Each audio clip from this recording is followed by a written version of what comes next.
టీవీలో మీ personal and business promotions కోసం కింది నెంబర్కి కాంటాక్ట్ చేయండి. యాంకర్స్ డ్రెస్ కటసి sari house, OU colony, Shaikpet, Hyderabad. Suman TV ప్రేక్షకులకి నమస్తే. 100 ఏళ్ల ఆలయం సనాతన వైభవానికి స్వాగతం. Sponsored by Sharma gold company. ఈరోజు నేను వచ్చేసిన కార్వాన్లో ఉన్న శ్రీ కేసరి హనుమాన్ మందిర్కి.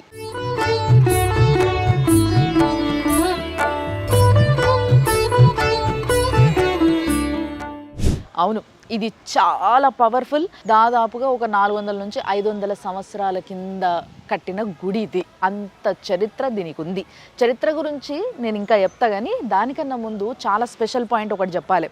ఎవరైనా ఉద్యోగం కోసము తిప్పలు పడుతున్నారు అని అంటే మాత్రం 101% ఇక్కడ ఆంజనేయ స్వామికి ముడుపు కట్టుకొని మొక్కుకుంటే ఉద్యోగం వచ్చి తీరుతుంది అని చెప్పి ఎంతోమంది నమ్ముతారు. ఎంతోమందికి ఇది అయ్యి తీరింది.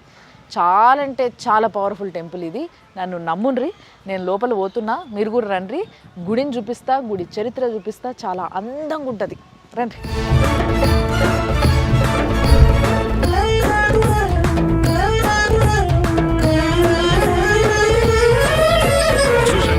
సుఖండ భుక్తివాన్ యోగితం వచస్వమాశు ధైర్యమాశ్రయాత్ర ఓ భయం కదాపిన ఇతి ప్లవంగనాథ భాషితం నిశంభవానరాధినాథ ఆపశం తథా స రామదూత ఆశ్రయః. ఎంత పాత గుడి అంటే నిజంగా ఆ బయట ఉన్న కమాన్ చూస్తేనే అర్థమైపోతుంది తెలుసా, అంత పాత గుడి అని చెప్పేసి. ఇంకొకటి ఏంటంటే ఈ రోడ్ల కొన్ని విశిష్టమైన గుళ్ళు ఉన్నాయి. మనము ఇంతకుముందు ఒకసారి నదీనాథ్ సిద్ధి వినాయక్ అని ఒక గుడి పోయి చూసినాం కదా. చాలా అద్భుతమైన గుడి, నాకు మనసుకి ఎంతో దగ్గరైన గుడి అది. సో అలాంటి గుడి లైన్లోనే మూసీ నది, ముచ్చుకుందా నది అంటుండే కదా. సో ఆ మూసీ నది పక్కకే, అంటే దానికి ఆనుకొని ఉన్న ఇంకొక గొప్ప మందిరమే ఈ కేసరి హనుమాన్ మందిర్. ఈ గుడి కూడా ఎంత అద్భుతంగా ఉందో చూడండి, అసలు ఎంత విశాలంగా ఉందో చూడండి.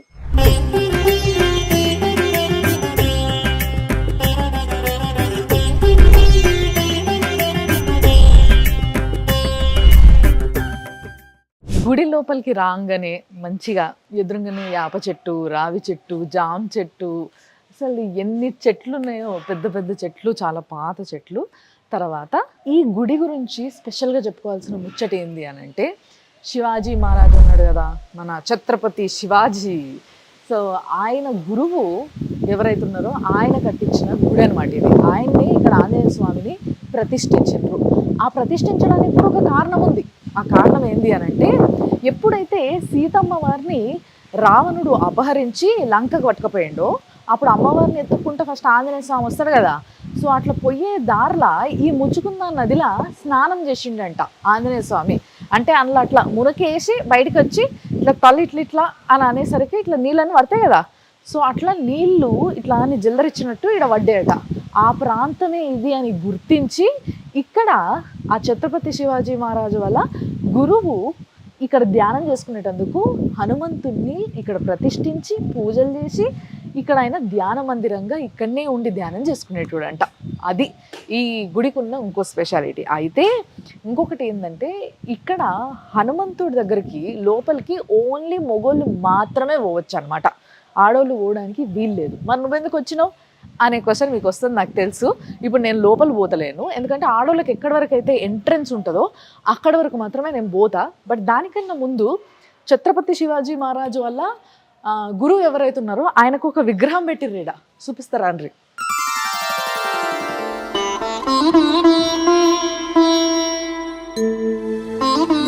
ఈయననే ఛత్రపతి శివాజీ మహారాజు వాళ్ళ గురువు సమర్థ రామదాస్. సో గురుభ్యో నమః. నిజంగా గురువు లేని పూజ వ్యర్థం అంటారు. సో ప్రతి ఒక్కరికి వారికంటూ ఒక గురువు ఉండాలి. అది ఎవరైనా కావచ్చు. దత్తాత్రేయ స్వామిని యూనిక్గా అందరూ, అంటే న్యూట్రల్గా అందరూ పెట్టుకునే గురువే మన దత్తాత్రేయ స్వామి. అట్లా గురువు కంపల్సరీ ఉండాలి అని అంటారు. సో అట్లా ఈయన శివాజీ మహారాజు వాళ్ళ గురువు, అంటే మనందరికీ గురువే. శ్రీ వీరధీర హనుమంతవ సుప్రభాతం. అందరికన్నా ముందు తల్లిదండ్రులకి మొక్కిన తర్వాత ఇమీడియట్గా గురువుకే మొక్కుతాం మనం. అంటే దేవుడి కన్నా ముందు కూడా గురువుకే మొక్కుతాం. గురువు ఒకవేళ ఆశీర్వదిస్తే దేవుళ్ళు కూడా ఆశీర్వదించినట్టే అని అంటారు. అందుకోసమే ఫస్ట్ గురువు దగ్గర నుంచి షురు చేసినాము. ఇప్పుడు ఇక్కడ శివుడు ఉన్నాడు చూడండి, అది ఎంత పాత లింగమో తెలుస్తుంది. మంచిగా చుక్క చుక్క బొట్టు బొట్టు నీళ్ళు పడుతున్నాయి మీదికెళ్ళి, అభిషేకం నిత్యం అభిషేకం అవుతూ ఉంటుంది. సో ఇట్లా అంతే కదా, మనకి హనుమంతుడు ఈయన రూపమే కదా, శివయ్య రూపం కాబట్టి శివుడిది ఇక్కడ ఒక విగ్రహం ఉంది, లింగము.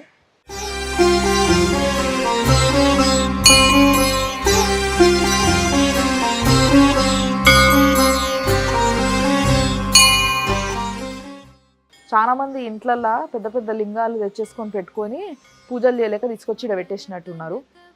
బట్ ఏదేమైనా కానీ ఆ స్వామిని దర్శనం చేసుకున్న తర్వాత ఒకసారి ఇప్పుడు నేను మీకు గుడి చూపిస్తాను చూడండి. ఇట్లా అని తిప్పి చూపిస్తారు మా వాళ్ళు. ఓసారి చూడండి ఎట్లుందో గుడి. ఒక పాత ఇల్లు లాగా లేదు. పటుతర ఘనగాత్రం కుండలాలంకృతాంగం. అండ్ ఇంకొకటి ఏం తెలుసా, ఈ ఏరియా అంతా కూడా చాలా పాతది కదా.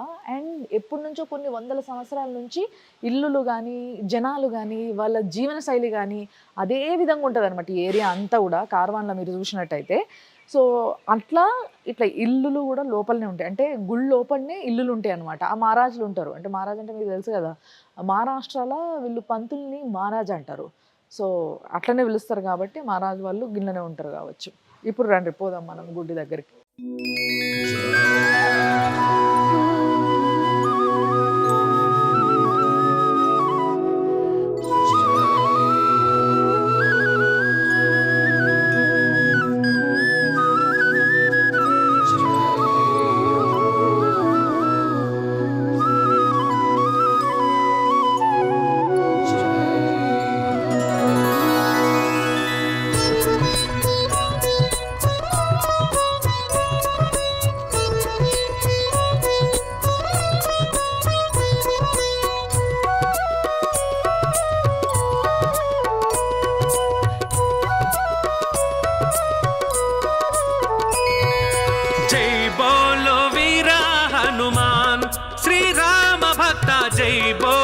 शक्ति हनुमान जय बोलो वीर हनुमान, श्री राम भक्त जय बोलो शक्ति हनुमान।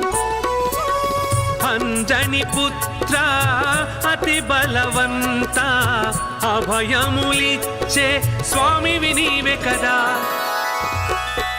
जय बोलो वीर हनुमान, श्री राम भक्त जय बोलो शक्ति हनुमान।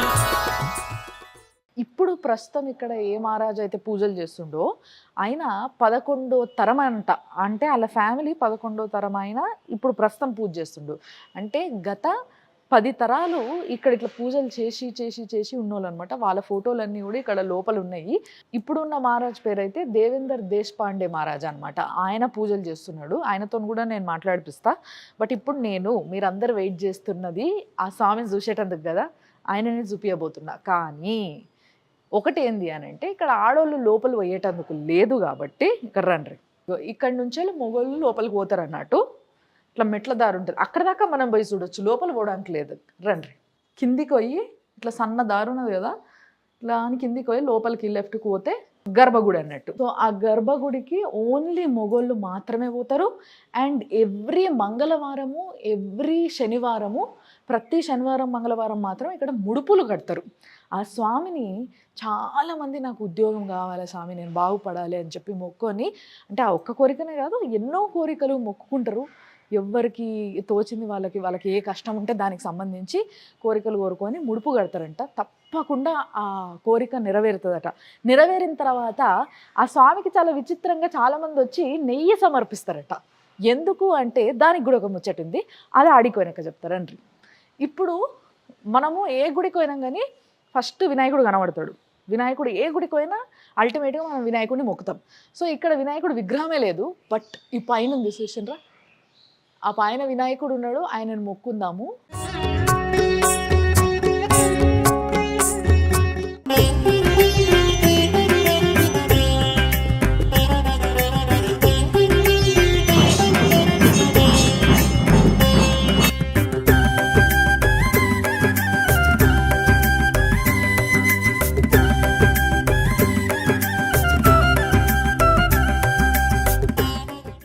ఇప్పుడు గర్భగుడి మనం నడుస్తున్న ఈ భూమి ఉంది కదా, ఈ భూమి లెవెల్ కాకుండా కిందికి, అంటే వెనకాల ముచ్చుకుంద నది ఉంది కదా, సో మూసీ నది లెవెల్కి ఉందన్నట్టు, అంటే కిందికి ఉంది, అండర్ గ్రౌండ్లో గుడి ఉంది. మనము ఈడికెళ్ళి చూడొచ్చు, అంటే ఆడవాళ్ళంతా ఈడికెళ్ళి చూడాలి, మొగోళ్ళు మాత్రం ఇందాక నేను చూపించిన కదా ఆ దారిలో పోవచ్చు. దీనిపైన ఆర్కిటెక్చర్ చూడండి. ఇప్పుడు ఆయనని ఆంజనేయ స్వామి అని మనం అంటాము, కానీ ఆయనకి స్వామి ఈయన కదా, అందుకోసమే ఆయన విగ్రహం మీద పెట్టిర్రు అన్నట్టు. రండి కూర్చొని ముచ్చట చెప్పుకుందాం. ఓహోహోహోహోహో, బంగారు కొండలాగా మెరిచిపోతున్నాడు అసలు, చూడండి అసలు.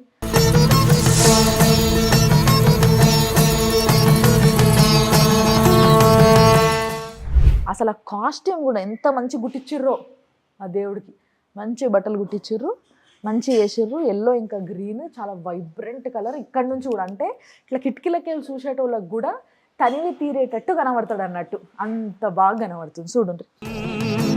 భజే రుద్ర రూపం భజే బ్రహ్మ తేజం భటంచున్ ప్రభాతంబు సాయంత్ర నీ నామ సంకీర్తనల్ చేసి నీ రూపు వర్ణించి నీ మీదనే దండ. ఏడికి పోయినా ఆంజనేయ స్వామికి సింధూరం, మొత్తం వాళ్ళంతా సింధూరం పెట్టుంటారు కదా, కానీ ఇక్కడ మాత్రం సింధూరం పెట్టరంట అసలు. కేవలం కుంకుమ పువ్వు చందనం రెండు కలిపి, అంటే కుంకుమ పువ్వు గంధం రెండు కలిపి అది మాత్రమే పట్టిస్తారట మొత్తం పెయ్యంతా. కానీ ఈరోజు పెట్టనట్టున్నారు, పర్టికులర్గా ఒక రోజు పెడతారు దాన్ని, మంగళవారము శనివారము అట్లా. సో ఈరోజు పెట్టనట్టున్నారు. మనకి ఏదైతే విగ్రహం ఉందో ఆ విగ్రహమే కనిపిస్తుంది. ఇంకొకటి ఏంటంటే ఈ విగ్రహం చూసేటందుకు కూడా చాలా అదృష్టం ఉండాలి. ఎందుకు అని అంటే ఎవరైతే ఛత్రపతి మహారాజు వాళ్ళ గురువు ఉన్నాడో రామదాస్ మహారాజు, ఆయన ఇసుకతోని ఈ విగ్రహాన్ని తయారు చేసి ప్రతిష్ఠించిండంట. ఇసుకతోని అప్పట్లో విగ్రహాలు తయారు చేసి ఇట్లా ప్రతిష్ఠించేటోళ్ళు. ఇప్పుడు ఇసుకతో మనం ఏమైనా చేస్తామా? అసలు ఇసుకతో చేసడం చాలా కష్టం. బట్ ఇసుకతోని అప్పుడు ఎప్పుడో కొన్ని వందల సంవత్సరాల కింద చేసిన విగ్రహము ఆ విధంగా కనబడుతుంది మనకి. మంచి పెద్ద మీసాలతోని రెండు చేతులు జోడించి దండం పెడుతున్నాడు ఆ స్వామి. ఇంకొక ముచ్చట చెప్పాలి ఏంది అని అంటే, ఈ స్వామి పాదాల దగ్గర నుంచి నిత్యం నీళ్లు ఊరుతా ఉంటాయంట. ఆ నీళ్ళని ఇక్కడ తీర్థం కింద అందరికీ వస్తారంట. దానివల్ల చాలా మంచి ఆరోగ్యాన్ని, అంటే మన బుద్ధి ఆలోచన అనేది కూడా ఒక పాజిటివ్ వేలో పోయేటందుకు అట్లాంటి పాదాల దగ్గర నుంచి వచ్చే ఆ నీళ్ళు ఏవైతే మనం స్వీకరిస్తామో దానివల్ల జరుగుతుంది అనమాట. సో ఆ నీళ్ళని కూడా మీరు ఎప్పుడైనా వచ్చినప్పుడు ఎవరికన్నా ఆరోగ్యం బాగాలేకున్నా కూడా పెట్టుకుపోయి మీ ఇంట్లో వల్ల నెత్తి మీద చల్లొచ్చు, కొంచెం అట్లా తాగిపోయచ్చు, తీసుకుపోయి మహారాజ్ ఇస్తాడంట. నేను కూడా తీసుకుంటా ఇప్పుడు. అండ్ ఇంకోటి ఏంటంటే మీకు ఇంకా కొంచెం ఇన్ఫర్మేషన్ ఇప్పియడానికి నేను మహారాజ్నే పిలిచి మాట్లాడతా. సో మహారాజ్ ఇంకేం డీటెయిల్స్ ఇస్తాడో మనకి చూద్దాం.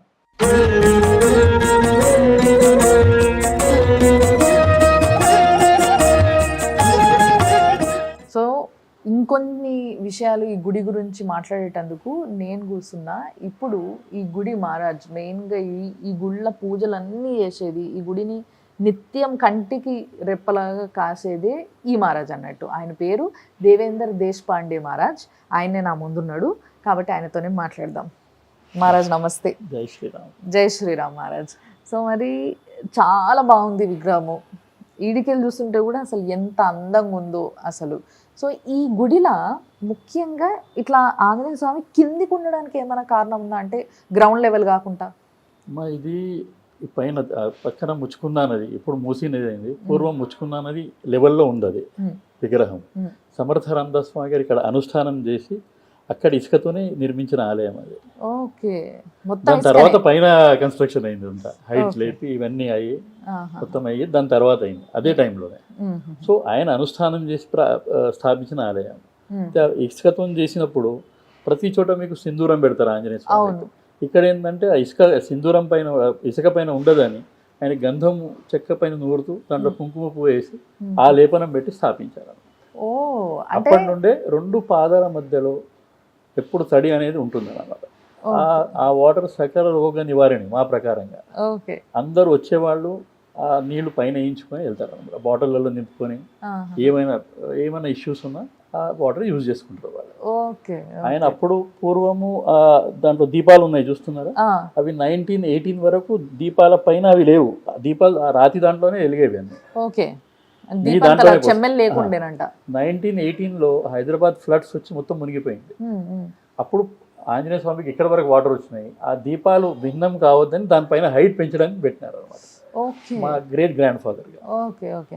అంటే ఇప్పుడు మామూలుగా చాలా గుళ్ళల్లో నెయ్యి దీపం పెడతారు కదా, అదేదో చిన్నగా కొంచెం ఒక మూలకు పెడతారు, మిగతా అన్ని కూడా నూనె దీపం పెడతారు, కానీ ఇక్కడ మాత్రం మొత్తం నెయ్యే కనబడుతుంది ఇటు అయితే అటు ఆ అంతా. నెయ్యి దీపాలు ఇప్పుడు మీకు కనిపించేవి ఇక్కడ నుండి 2 కనిపిస్తాయి, అట్లా 5 దీపాలు ఉన్నాయి లోపల. ఓహో ఓకే. ఆ దీపాలు కూడా అప్పుడు వెలిగించిన తర్వాత కంటిన్యూ వెలగడానికి ముఖ్య కారణం అంటే ఇక్కడ ఏమైనా మీ కోరికలు ఏమైనా ఉంటే దాని గురించి ముడుపు గట్టి పెడతారు. ఆ ముడుపు కట్టే కార్యక్రమం శనివారం మంగళవారం 2 రోజులే ఉంటుంది, పొద్దున్న 9 నుండి 1 గంట మధ్యలో. ఓకే. అది కట్టి పెట్టిన తర్వాత మీ కార్యసిద్ధి అయిన తర్వాత ఆంజనేయ స్వామికి అభిషేకం చేయించి దాంట్లో పిల్లంబావు నెయ్యి పోస్తారు. అదే మొక్కు. సో చెప్పిన కదా నేను ఇందాక, ఆయనకి నెయ్యి మాత్రమే సమర్పిస్తారు కోరిక తీరిన తర్వాత అని. అది కిలోంబావు అంట. సో మహారాజ్ చెప్తుంటారు కిలోంబావు నెయ్యి ఇచ్చిపోతారంట. సో దట్ ఏంది అని అంటే ఆ దీపాలు ఎప్పుడు వెలుగుతుంటాయి కదా, సో ఎంత నెయ్యి అయినా పడతనే ఉంటుంది. అట్లా ఎంతమంది భక్తులు వస్తుండొచ్చు శనివారం రోజు మంగళవారం రోజు? శనివారం కనీసం ఒక 500 నుంచి 1000 మంది ఉంటారు. ఓహో, చాలా మంది ఉంటారు. గుడి అంతా నిండిపోతుంది. ఫుల్ ఉంటాయి, లైన్స్ ఉంటాయి. ఓహో ఓకే. అయితే ఇప్పుడు ఈ గుడిలా అంటే మామూలుగా ఇప్పుడు ఆ ముందు గురుస్థానం ఉంది, గురువాడ కోసం ధ్యానం చేసుకుంటుండే అని చెప్పేసి మనం చెప్పినాము. సో ఆయన ఫోటో కూడా ఇన్నే ఉంది. ఇంకొకటి ఏంది అని అంటే ఆయన స్థాపించిన 2 గుడులు ఉన్నాయి అన్నారు కదా మీరు ఇందాక నాతో తెలంగాణలో. ఇంకొక గుడి ఎక్కడ ఉంది, ఏం గుడి అది? మీకు నిజామాబాద్ నుండి బాసర్ వెళ్ళే రోడ్లో సారంగపూర్ అనే స్థానం ఉంది. ఓహో. అది చిన్న గుట్టలాగా ఉంటుంది, ఆ గుట్టలోనే ఉంటుంది అనమాట ఆంజనేయ స్వామి. అది కూడా ఆంజనేయ స్వామి. ఆంజనేయ స్వామి.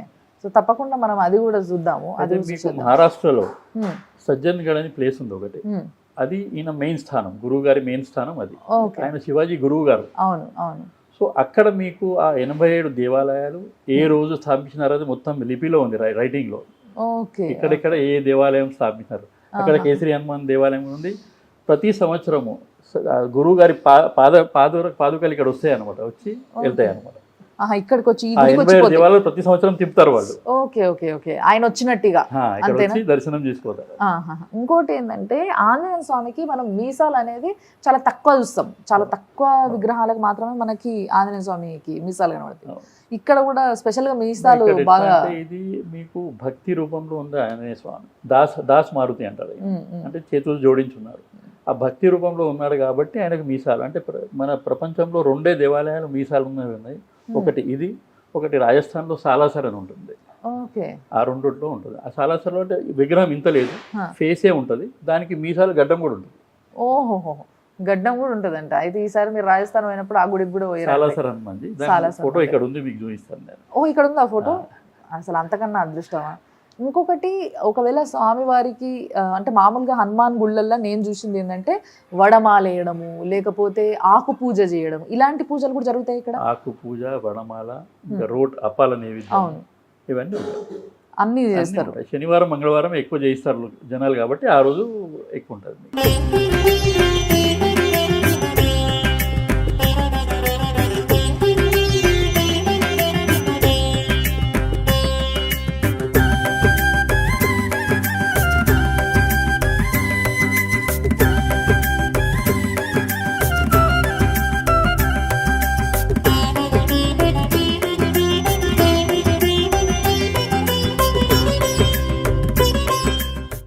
ఎన్నో తరం ఇక్కడ పూజ చేసింది? నాది 11వ తరం ఇక్కడ సేవలో. అయితే 1918 వరకు ఫొటోస్ అవైలబుల్ ఉన్నాయి, దాని పూర్వం ఫోటోలు కూడా లేవు. అంతే కదా, ఎవరికైనా అంతే. ఇప్పుడు మన తాత ముత్తాత అంటే చెప్పొచ్చు, దాని ముందు తాత గురించి ఏడకెళ్ళి చెప్తాం మనం. సో మరి మీరు 11వ తరం ఇక్కడ పూజ చేసేటోళ్ళు. అంటే పూర్వం ఎట్లుందమ్మా అంటే హైదరాబాద్ సంస్థానం ముందు. అవును. ఇవాళ సగం మహారాష్ట్ర హైదరాబాదే పూర్వం, అవును, సగం కర్ణాటక హైదరాబాదే పూర్వం. సో అట్లా సమర్థ రామదాస్ గారు కూడా హైదరాబాదే. యాక్చువల్లీ చూస్తే మీకు నాందేడ్ అప్ టు ఔరంగాబాద్ హైదరాబాదే. సో బేసికలీ మాది నాందేడ్. ఓకే. బట్ ఆ రోజుల్లో సమర్థ రామదాస్ స్వామి గారు మా పూర్వీకులు శిష్యులు ఆయనకు. సో ఆయన అప్పటి నుంచి మాకు ఇచ్చినారు అనమాట రెస్పాన్సిబిలిటీ మొత్తం. సో అప్పటి నుంచి సేవలో మేము ఇక్కడ ఉన్నాం. అద్భుతం మహారాజ్, అద్భుతం. సో మరి ఏవైనా స్పెషల్ పూజలు ఉంటాయి పండగలప్పుడు? ఖచ్చితంగా. ఇప్పుడు ఇక్కడ ముఖ్యమైనది హనుమాన్ జయంతి కార్యక్రమం. 5 రోజులు ఉంటుంది కార్యక్రమం. ఆ 5 రోజులలో నిత్యం ఒక హవనము, ఇంకా ఇక్కడ అన్నప్రసాదం చాలా ఇంపార్టెంట్. ఆ 5 రోజులలో కనీసం ఒక 30,000 మంది భోజనాలు ఉంటాయి ఇక్కడ. ఇంకా ప్రతి శ్రావణ మాసం కానివ్వండి, నవరాత్రులు, అంటే ప్రతి ఒక్క ఉత్సవాలకు కార్యక్రమాలు ఉంటాయి. శ్రీరామనవమి ప్రతి దానికి కార్యక్రమం ఉంటుంది. దానికి కార్యక్రమం మా దగ్గర అన్న భోజన ప్రసాదమే ఇంపార్టెంట్. రేపు మీరు శనివారం వచ్చినా ఆ రోజు కూడా ఉంటుంది. ఓహో, ప్రతి శనివారం కూడా ప్రతి అన్నదానం శనివారం కాదు, చేస్తారు అందరికి. అది అకేషన్ బట్టి చేస్తారు. Okay okay. అయితే ఈ లోపల కనిపిస్తున్న దీపాలు ఏవైతే ఉన్నాయో కనిపించని ఆ మిగతా 3 దీపాలతో సహా మొత్తం 5 దీపాలు అఖండ దీపాలు అని నేను విన్నా. ఇది హనుమాన్ జయంతి రోజు వెలిగిస్తారు మళ్ళా అనేసి విన్నా నేను. అంటే ఇది ఎట్లుందమ్మా, 364 రోజులు ఆన్ ఉంటాయి 5 దీపాలు. అయితే ఒక రోజు ముందు పాతది హనుమాన్ జయంతి రోజు ఉండకూడదని ఒక చిన్న దీపం పెట్టి అన్నీ తీసేస్తారు పాతని. ఓకే. అది కూడా తీసి పెట్టి ఈ ఆరోగ్య సమస్యలు ఉన్న వాళ్ళకి ఆ నెయ్యి ఇస్తారనమాట. ఓహో. అది వాళ్ళు పెట్టుకుంటారు. స్కిన్ డిజీజ్ ఉన్న వాళ్ళు కూడా అక్కడ ఓకే. పెట్టుకుంటే అది తగ్గుతాయని వాళ్ళ నమ్మకము. 100% జరుగుతాయి కూడా. జరంతా నాకు కూడా ఇస్తారా? తప్పకుండా తప్పకుండా. సో ఇప్పుడు ఆ నీళ్లు నెయ్యి అంటే మనకంటూ మన కోరిక తీరాలే అంటే ముడుపు కట్టుకోవచ్చు. మనకి ఏదైనా ఆరోగ్య సమస్యలు ఉన్నా లేకపోతే మన ఇంట్లోకి ఎవరికైనా ఆరోగ్య సమస్యలు ఉన్నా కానీ ఆ నీళ్లు కొంచెం తీసుకొని పోయి వాళ్ళ నెత్తిన చల్లుకోవచ్చు. ఆ నెయ్యి తీసుకుపోయి వంటికి రుద్దుకోవచ్చు. దానివల్ల చాలా చాలా మంచి జరుగుతుంది. అండ్ నిజంగా చెప్తున్నా కదా, ఈ గుడి చాలా పవర్ఫుల్ అన్న విషయం ఎంతో మంది ఎక్స్పీరియన్స్ తోని చెప్పిన ముచ్చట. సో మరి మీరు ఎప్పుడన్నా ఎక్స్పీరియన్స్ అయినా, మీకు ఎప్పుడన్నా స్వామి కనబడడం కానీ ఆ ఫీల్? స్వామి కనబడడం అనేది